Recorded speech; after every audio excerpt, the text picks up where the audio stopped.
Yes. Mike. So, two quick points and then a question. The first is, I think this is great. I'm particularly excited about the implications for safety, KSIs, and also urban rail. So more power and more speed to this, that's great. The second point, I'm pleased that there's some mention of Scoot, the traffic light timings, because I've raised this a couple of times, that as traffic shifts to bicycles, that raises questions about who we optimise Scoot for at various different times of the day. So it's now on the radar, and I'm supportive of work on that. If we have time on any other business, we might want to talk about traffic light timings. You thought you got away with that one. I have views on that, but that's not about cycling. The question is, on the quiet ways, is there an intention to clear them of parked cars at any point? Given that a parked car is not a particularly good public use of road space. And Roger, I was interested that the injuries had all been caused by pedestrians. When I've been injured on a bike, it's been because somebody's opened a car door in front of me. So is that the purpose of a quiet way, ultimately to increase volume and capacity by clearing the parked car blight from them? It will be very unusual for us to seek to remove car parking on the quiet ways, because by definition these are in quiet residential streets where there isn't too much through traffic and no heavy vehicles. But by definition there are people who live there who for one reason or another or have a parking space at or near their home. So the principle of quiet way is that it's a quiet road without much traffic on it. I can see us having huge difficulties if we sought to remove large amounts of car parking from residential areas, inevitably from the residents. Hence my question. Indeed so. And just to answer you, on the traffic signal, Michael, in case we don't get to it at the end, I am responsible for all the traffic signal timings in London, and that is my responsibility, and so I'm not going to run around the side of that. And we carry out a continuous programme of modifying reviewing and modifying the traffic signal timings to optimise the traffic flow. In respect to Scoot, it is becoming more sophisticated. So, as an example, we could, if we chose to, now distinguish between buses that are running on time and buses that are running late, and only give the traffic signal priority to the late-running buses and not the ones that were on time. That is the degree of control that we're increasingly getting through Scoot. Since you returned to traffic light timings, let me just say, Bayswater Road, 2 carriageways, I would posit it's unreasonable to expect my 4-year-old to be able to make it across in 6 seconds. I can show you some film. This is pedestrian crossing time. Crossing time, yeah. Okay, the minimum pedestrian crossing time is a matter of law. There's a DFT minimum standard for crossing time. It presumes a particular sort of walking speed. I think I would accept that the minimum that the DFT sets might be a bit of a stretch for a small person. I'll show you some video offline which proves that is indeed the case. You're calling for more red lights? Well, we get it's longer time for pedestrians to cross. The Bayswater Road, essentially, we and many, many others get halfway across, and the green man goes red, and we're stuck in the middle in quite a major piece of road. I think to be technically correct, the green man never goes red. The green man goes out or flashes. The green man goes out, and the little red man arrives. So when the green man goes out, if you're on the crossing, you can keep crossing, but you can't. You shouldn't start to cross. So the green man goes out, blank, then red. I can tell you what we do is we run for it. Indeed, so. don't walk, run. And indeed, pedestrian countdown takes some of the stress out of that. Okay. Do we intend to mark the road surface on the quiet ways? It's still in discussion with the Department of Transport, because it's a whole new set of signage and road markings. Picking up on Michael's point, we could be weaving in and out of parked cars on most of those. Yeah, I say in discussion now.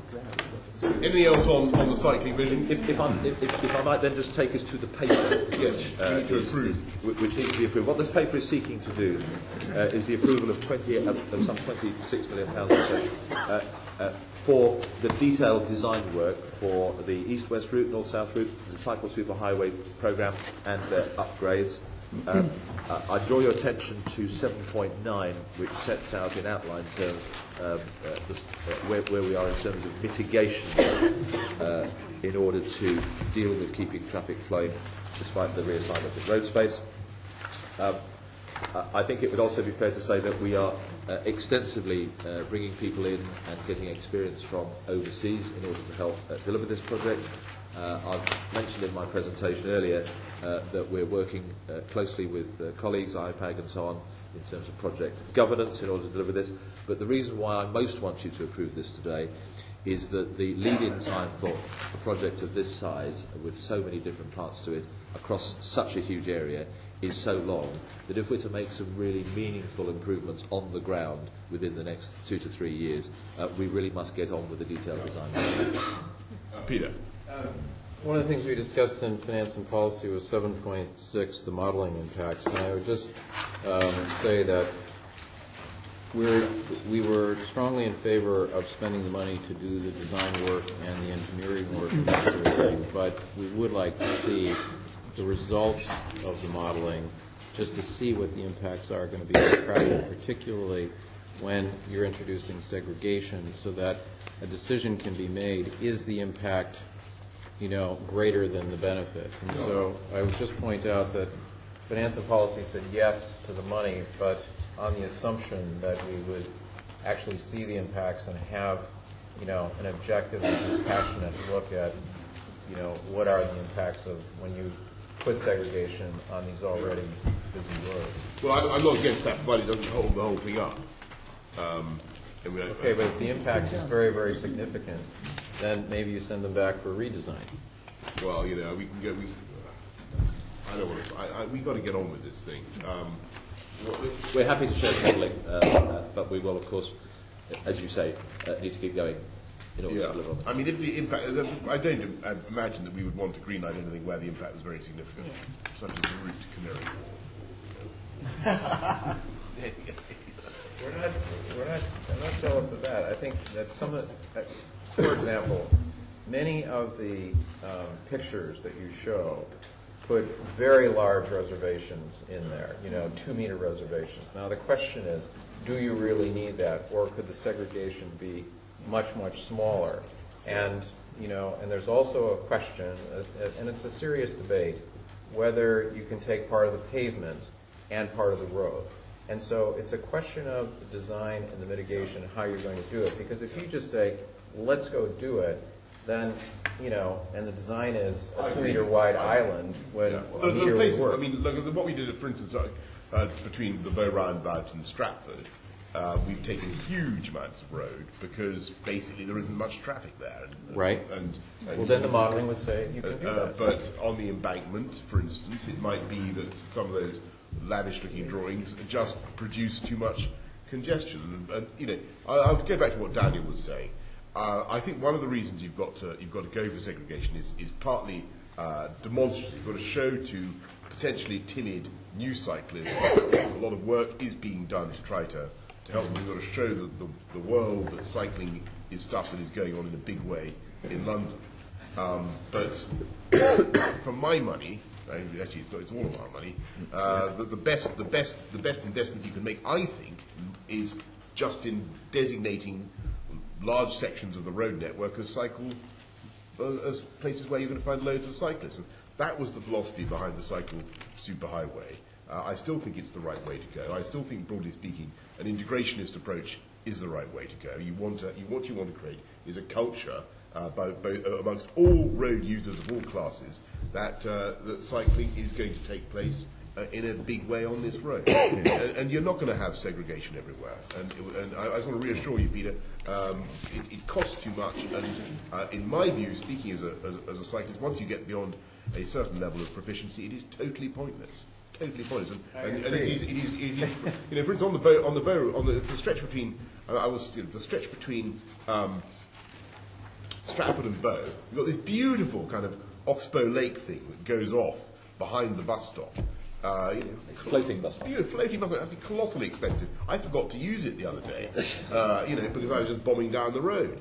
And lots of cyclists will take that attitude. You know, you don't always need to be quite so. I mean, I shouldn't say that. Well, it's about catering for the different user types. You're trying to get to A to B. You're going to be in unsegregated mode. Then you're going to go and segregate, and you're going to be unsegregated. So everybody has to learn to deal with each other.